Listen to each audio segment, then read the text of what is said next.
Ayuha almu'min, ni mwezi wa khairi ambayo Mwenyezi Mungu Subhanahu wa Ta'ala ameichagua na kuipenda, akaishukisha Qur'ani katika mwezi huu wa 9 katika kalenda ya Kiislamu.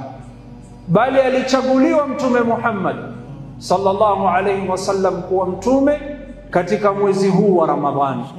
Amma al-Qur'ani, Mwenyezi Mungu asema shahru ramadhana alladhi unzila fihi al-Qur'an, ni mwezi huu wa Ramadhani ambayo Mwenyezi Mungu ameshukisha akbarul mu'jiza wa a'zamu kitab.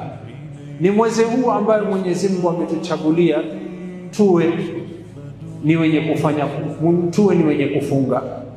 Maashara almuslimin, ikiwa mwezi huu ni mwezi wa khairi, basi ujue ya kwamba uko na fursa ya kusamehewa madhambi yako yote. Ikiwa mwezi huu ni mwezi wa khairi, uko na fursa ya kupata rahma ya Mwenyezi Mungu.